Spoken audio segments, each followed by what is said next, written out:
What happens when one of Hollywood's most legendary actors walks into what should be a routine talk show appearance and walks straight into a storm? Samuel L. Jackson expected the usual promo round, a few laughs, light questions, and maybe a nod to his decades-long career. What he got instead was a confrontational live on The View that shocked audiences and shook the studio to its core. This wasn't just a clash of personalities, it was power versus power, history versus agenda. And in the middle of it all stood Titans Samuel L. Jackson and Whoopi Goldberg, locked in a battle neither of them saw coming. It started before the cameras even rolled. That's Jackson adjusted his signature Kangol hat. Whoopi leaned in, voice low but sharp. "I hope you're ready to have a real conversation today, not just fluff about your latest movie." Jackson glanced over, eyebrow raised. "Whoopi, I've never been afraid of a real conversation." She smiled thin, unreadable. "Good, because I've got questions that might make you uncomfortable." From the moment the show went live, the tone was off. To the audience, it looked like standard fare. But to Jackson, the message was clear. This wasn't an interview, it was an ambush. Whoopi introduced him with a smile, but the subtext cut deep. "Today, we're joined by Samuel L. Jackson, an actor who's been around for 4 decades now? Still making movies at 75. Impressive, though some say it might be time to pass the torch." Jackson didn't flinch, but his smile tightened. "I'm still here because people still want to see me. When that changes, I'll know it's time." But Whoopi didn't back off. "How many more tough guy roles can one person play? Don't you think there's something to be said for knowing when to step aside?" Joy Behar tried to steer the conversation toward Jackson's new film, but Whoopi wasn't finished. "You've built a career on characters that glorify violence and lean into stereotypes," she said. "As a black actor, don't you think you have a responsibility to choose better stories?" Jackson's eyes narrowed. "Are you really sitting here questioning my integrity? Telling me my roles are a betrayal to my community?" Whoopi didn't blink. "I'm asking what message you think you're sending to young black men watching you." Silence. Even the audience seemed to hold its breath. Jackson leaned forward, voice cold and low. "Let me make this clear. You're questioning not just my work but my identity, my legacy, my purpose. You want to talk responsibility? Where was this energy when you were doing Sister Act 2 or hosting Comic Relief?" Whoopi's face flushed. "Don't you dare deflect. This is about your impact, not mine." Jackson stood up, his presence towering even in the seated format. "My impact? 40 years of breaking barriers. Of proving black actors can lead franchises, win awards, carry dramas and blockbusters. You don't get to rewrite my story because you don't like the chapters." Whoopi stood too. "And you don't get to hide behind legacy when the roles you choose hurt the very people who look up to you." Jackson's voice cracked like a whip. "And what I see is someone who forgot where she came from. Someone so comfortable in power, she thinks she can tear down anyone who threatens it." The studio was electric. Cameras rolled, hosts froze. Viewers at home could feel this wasn't daytime television. This was a reckoning. Whoopi, momentarily speechless, finally muttered, "How dare you question my commitment to our community?" But the damage was done. The masks were off. Two giants had collided and neither would leave the same. This wasn't just TV. This was history. "I've been fighting for representation and equality in this business since before what?" Jackson cut her off, eyes locked, voice low, but firm. "Since before I was doing the same thing, since before I took on the roles no one else would touch because they were too raw, too complicated, too real." He leaned forward, voice steady and razor sharp. "You want to talk about representation? I am that representation. I've been it for decades." The studio fell completely still. The audience sensed it. Now this wasn't entertainment anymore. It was something deeper, something dangerous, something real. This wasn't a celebrity Q&A or even a political dust-up. This was two icons, one stage, and a line that had just been crossed. Joy Behar, visibly shaken, tried to cut in. "Maybe we should go to commercial." "No." Jackson's voice was calm, commanding. His eyes never left Whoopi. "We're finishing this. I want to understand why someone I've known for years, someone I've respected, Thought it was okay to blindside me with accusations about my character and my commitment to my community and national television. Whoopi's hands trembled slightly. Whether from fury or fear, no one could say. "This isn't an ambush," she snapped. "It's called asking the hard questions." Jackson gave a cold laugh, no humor in it. "No, hard questions are about the work, the craft, the industry, the walls we still face. What you're doing is character assassination. Wrapped in righteous theater, the words character assassination hit like a slap. The studio air turned thick, like smoke after a shot's been fired. Whoopi leaned forward, jabbing a finger toward him. Her voice cracked with fury. "Don't sit there and act like you're the victim. You've made a career out of playing the angry black man, and now you're upset when someone finally calls you on it?" Jackson's jaw clenched. His voice dropped. "Called out by who? By someone who thinks she's the moral gatekeeper of Black Hollywood. Who gave you that crown?" "No one gave it to me," Whoopi spat. "I earned it. I've been fighting these battles since you were still in regional theater, thinking you were too good for the rest of us." Now, it was unmistakably personal. This wasn't about a movie or even about roles. This was old scar tissue being ripped wide open. "So that's what this is," Jackson murmured. His voice sank into that dangerous comba, one that signaled the storm had just changed direction. "This isn't about my career. It's about your ego. About the fact that I never played by your rules. That I didn't need your blueprint. To succeed." Whoopi stood so quickly her chair scraped the floor. "Threatened, please. I've got an Oscar, a Tony, an Emmy, a Grammy. What exactly would I be threatened by?" Jackson didn't move. He didn't need to. "By the fact that I never needed your approval," he said quietly. "That I built my career without kissing the right rings. Without playing the politics you think are sacred. I'm still here. Still working. Still relevant. Without tearing down other black actors to do it." You could hear a pin drop. The camera crew had frozen. The other co-hosts looked like hostages in a war they never signed up for. Then Whoopi snapped, "You walk around Hollywood like you're untouchable," she said, her voice rising, cracking. "Like your reputation is so bulletproof, no one's allowed to question you." Jackson stood now, towering over the table, presence filling every inch of the studio. "My reputation is bulletproof because it speaks for itself. I never needed to attack people to build it. I never needed to use my platform to tear down fellow actors who've done nothing but show me respect." Whoopi let out a bitter laugh. "You call that respect?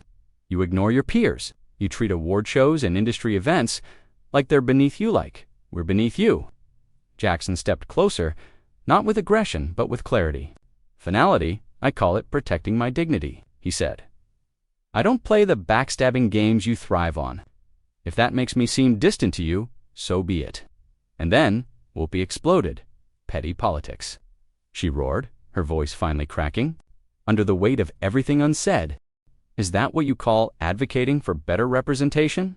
Whoopi demanded, her voice trembling with fury. "Is that your idea of fighting for opportunities for other black actors?" Jackson didn't flinch. His voice dropped to a low, cold simmer. "No, I call that Tuesday." He let the words hang before adding, "The difference is, I do it without making a spectacle. I don't need applause or headlines. I do it because it's right, not because it looks good on daytime television." The line landed like a punch. Whoopi staggered under its weight, her mouth opening, then closing, then opening again, struggling for a response. "You sanctimonious, arrogant, careful," Jackson cut in, his voice slicing through her rising hysteria like a scalpel. "You're on national television. Whatever you say next will live forever."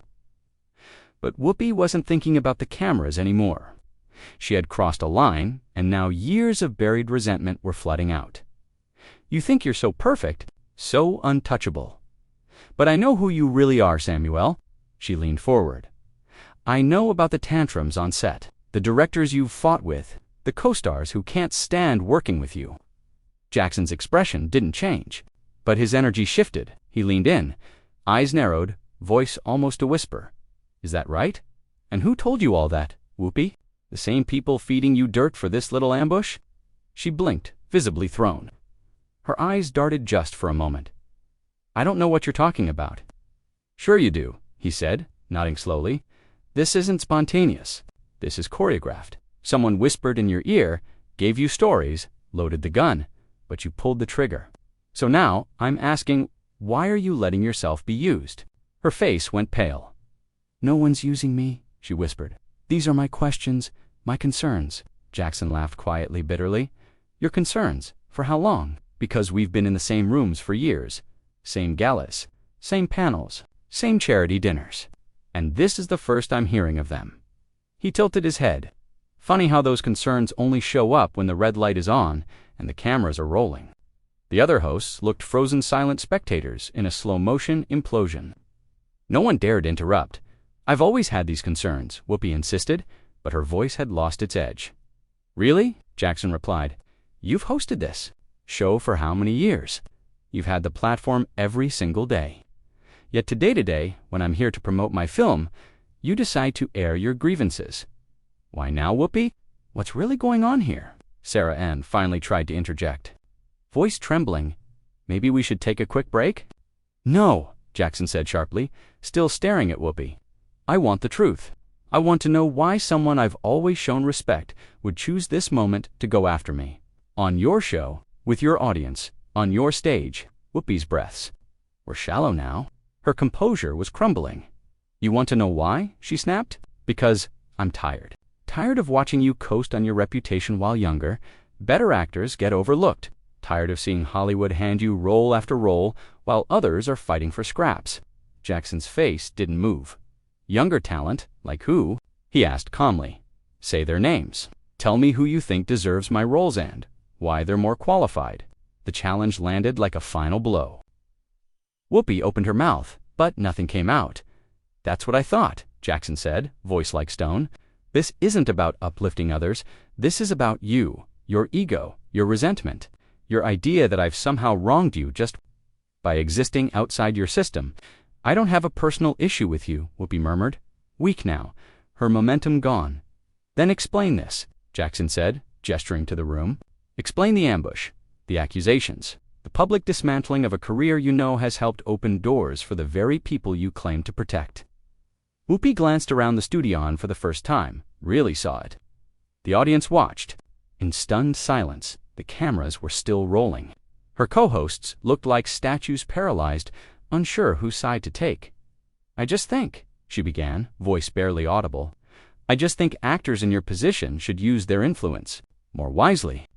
Jackson shook his head. "And you've appointed yourself the judge of that? Based on what? What authority? What moral compass gives you the right to sit in judgment of my choices?" Each word was precise. Each sentence, a chisel breaking down the wall she had tried to build against him. She had started this interview expecting to expose a flawed man. Instead, she found herself unraveling on live television and someone who had weathered far worse. The silence was heavy. Then finally she whispered, her voice bitter and hollow. "You know what your problem is, Samuel. You think you're untouchable." Jackson didn't smile, didn't blink. He just said, "No, I am unbothered. There's a difference. You think just because you've been successful, because you've made money, that puts you above criticism." Jackson shook his head slowly, deliberately. "No, Whoopi. I think criticism should be fair, honest, based on truth, not personal grudges, dressed up as journalism." He turned toward the audience. "What you did today wasn't criticism. It was a hit job. A hit job." Her voice cracked slightly as she tried to regain control. "I'm asking legitimate questions about your career, about the messages you send, legitimate?" Jackson's voice rose for the first time steady. Thunderous. "You opened this interview by asking if I'm too old to be acting. You questioned my roles. You accused Mimi of damaging the very community I've fought to represent for decades, and now you call that legitimate." The audience began murmuring. Some shook their heads, visibly uncomfortable. Others leaned in riveted eye coal. "It accountability," Whoopi snapped, but the conviction was gone. Jackson laughed, bitter and sharp. "Accountable to who?" "To you." He gestured around the room. "I'm accountable to my family, to my craft, to the people who buy the tickets, to the work. I am not accountable to someone using this stage to work through her own frustrations." Sonny Hostin tried to jump in. "Maybe we should steer this back to the film." "No," Jackson said, holding up a hand without breaking eye contact. We're going to finish this, and I want everyone watching to understand what really happened. Here today, he turned back to Whoopi, voice low, steady, and lethal. You didn't invite me here to discuss my work. You came to tear me down. You thought I'd sit here, smile, take it. You thought I'd play along. I wanted an honest conversation, she protested, but her voice trembled now. Honest. Jackson's tone dipped into that dangerous calm again. There's been nothing honest about this. Not your tone, not your questions, and definitely not your intentions. He began unclipping the small microphone from his lapel, each motion slow and deliberate. It wasn't just a gesture, it was a message. Joy Behar leaned forward, alarmed. Samuel, wait, can we just take a step back here? No, Joy, there's no going back. His eyes stayed locked on Whoopi. What happened here today crossed a line. This wasn't an interview, this wasn't TV, this was a setup, a trap. And I walked in, thinking I was talking to someone I respected. Whoopi's face shifted, realizing too late what was happening. You don't have to leave, she said, voice softening. We can still finish this properly. Jackson stood, his full presence towering, composed. He dropped the mic onto the chair behind him. How do you finish something that never started in good faith? He asked. How do you have a conversation with someone who dressed for battle and called it hospitality? The studio was dead silent. Cameras rolled. Viewers at home would rewatch this moment for years to come. He adjusted his jacket, his voice calm again but filled with quiet thunder. I've been in this business 40 years. I've worked with difficult directors. I've dealt with hostile reporters. I've survived this industry's best attempts to break me.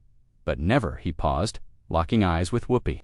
Never have I seen someone try to disguise envy as integrity on live television. And with that, he turned and walked off the set, leaving behind a studio stunned into silence, and a legacy moment that would echo across every corner of Hollywood. And for decades, I've never been treated with such blatant disrespect, especially by someone who should have known better. Samuel L. Jackson's voice was low, controlled, but each word struck like a gavel. Whoopi's face flushed. Whether it was anger, regret, or embarrassment, no one could say for sure. You're being overly dramatic, she snapped. This is just a conversation between colleagues. Jackson turned back to her one final time. Colleagues treat each other with respect. They don't ambush each other on national television. They don't weaponize their platform to settle personal scores. He started walking toward the edge of the set, then paused. You know what the saddest part of all this is, Whoopi? He looked over his shoulder, voice quieter now almost.